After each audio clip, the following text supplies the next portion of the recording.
The secret to getting vegetable harvests 40% faster isn't a gadget. It's soaked cardboard straight from your recycling bin, layered like lasagna. No bins, no turning, no mess. Clears throat. This method turns boring kitchen scraps and plain boxes into rich, worm-filled soil in a single season. But why does this simple recipe outpace even the priciest compost tumblers? The answer changes how you'll garden. Starting today, start with a patch of ground, lawn, weedy corner, or even compacted clay. No digging needed.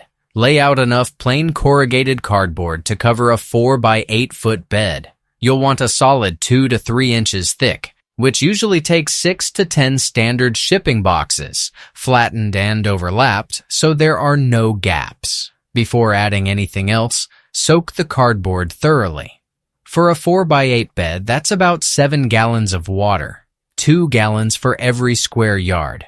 The cardboard should feel heavy and flexible, like a wrung-out sponge not sopping wet or falling apart.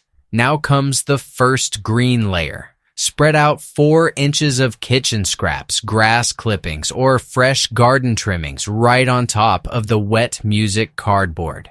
If you're measuring, that's a layer thick enough to just cover your hand when pressed flat. Don't worry about chopping everything fine. Earthworms and microbes do the heavy lifting.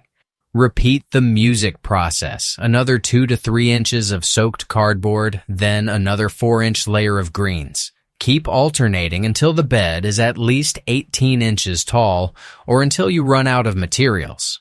Always finish with a brown layer, cardboard, straw, or dry leaves, to keep moisture in and odors out.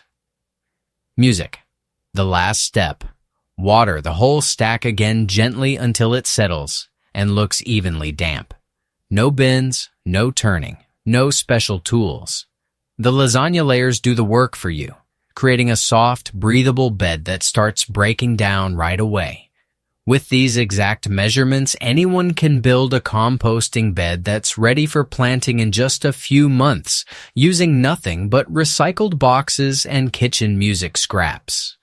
In a quiet corner of the city, a group of volunteers set out to test whether cardboard composting could really change the way a community grows food.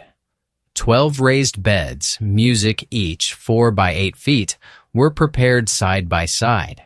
6 followed the new lasagna method with cardboard and kitchen music scraps, layered as described, and 6 used the best compost from traditional tumblers.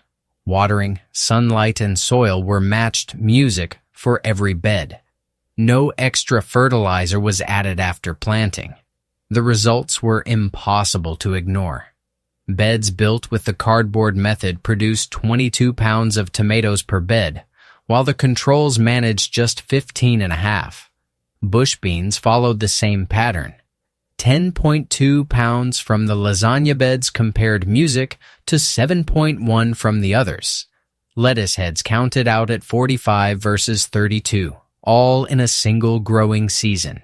Each crop was measured, weighed, and logged by the garden lead and volunteers who double-checked every harvest. Soil music tests told their own story. Organic matter in the cardboard beds jumped from 2% to 3.2%, while control beds edged up only half that amount. Water infiltration rates more than tripled, and earthworm counts soared from just 3 per shovel at the start to 18 by season's end. One volunteer described finding a dozen worms in a single handful of soil, something she'd never seen before. The garden lead reviewing the data called it the most dramatic improvement in yield music and soil health she'd witnessed in 20 years of community gardening. Dr. Anna R., an extension soil scientist, describes the process as a transformation that starts at the microscopic level. When music-soaked corrugated cardboard is layered in a garden bed, it creates a thick, airy sponge beneath the music surface.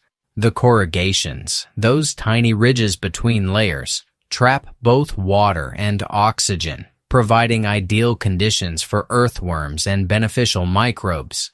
As kitchen scraps and grass clippings break down above, the cardboard below holds steady music moisture, preventing the pile from drying out or turning sour. This steady environment is exactly what decomposer bacteria and fungi need to multiply. They break down plant material faster, releasing nutrients that roots can absorb almost immediately. The porous structure of the cardboard also works like a network of tiny tunnels, letting air move freely through the bed. That airflow keeps microbes happy and active while discouraging the growth of anaerobic bacteria, the ones responsible for foul odors and sluggish compost piles. Earthworms, drawn by the constant dampness and abundance of food, burrow through the layers, mixing and aerating as they go. Their tunnels further increase porosity, and their castings enrich the soil with plant-available nutrients. In extension trials, researchers found that the cardboard method not only accelerates decomposition, but also suppresses weeds and keeps beds nearly odorless, even in midsummer music heat. Dr. Anna compares the effect to flipping a switch in the soil. Cardboard acts like a mattress for soil life. It holds water and oxygen, so worms and beneficial microbes stick around and multiply like crazy. The result is a living, breathing compost bed that produces harvests up to 40% faster than traditional methods without the need for bins, turning, or expensive equipment. A backyard gardener named James decided to try the cardboard method after years of wrestling with a heavy, rusting compost tumbler in his small lot. The old system had cost him nearly $400. Not counting the time spent turning and unjamming the barrel every few days. When tomato season rolled around, his best year with the tumbler yielded $14 from a 4x8-foot bed. Respectable, but not impressive. Last spring, James skipped the bin entirely. He gathered 6 shipping boxes from the recycling bin behind his apartment building, soaked and layered them with kitchen scraps and grass clippings, and built up the bed just as described. By August, the difference was clear. His tomato plants grew taller and fruited earlier than before. When he weighed the harvest, the scale read 20, almost 43% more than his previous record. The only cash spent was for a bag of grass clippings from a neighbor, bringing his total outlay to under $5. The soil was dark and loose with earthworms wriggling through every handful. James noticed he spent less time on maintenance too. No turning, no hauling, no special tools, just occasional watering and topping up with kitchen scraps. The price gap is hard to ignore. Where a new tumbler or fancy compost bin can run anywhere from $250 to $600, a cardboard lasagna bed uses materials most people already have.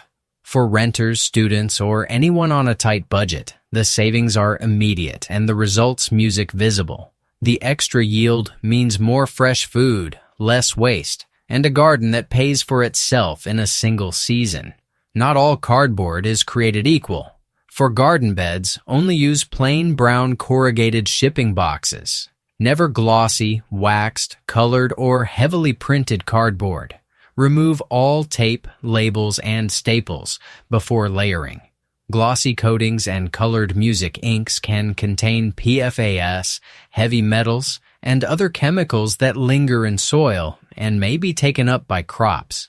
If the bed starts to smell sour or rotten, add more dry cardboard or leaves and poke a few holes with a garden fork to let air in. Soggy patches need extra dry browns and gentle fluffing to restore airflow. If decomposition stalls and materials are still visible after a few months, sprinkle in more kitchen scraps or a handful of garden soil to boost microbial activity. In most climates, these beds are ready for planting in 4 to 6 months once the top layer looks dark and crumbly with no obvious chunks of cardboard left. Try it for yourself. Track the number of days from planting seeds to your first harvest. Record that date. Music. Note how many seeds sprout out of each batch and jot down the percentage that music make it to healthy seedlings. Count up the minutes you spend building and maintaining music your bed. From soaking cardboard to the final watering, these numbers matter. Days to harvest, germination rates, and total labor show exactly how well cardboard composting works in your own soil and climate. Share your results with local gardeners, school music projects, or online groups. Each new set of data helps build a clearer picture of what this method can music do, turning every backyard into a real experiment and every gardener into a citizen music scientist.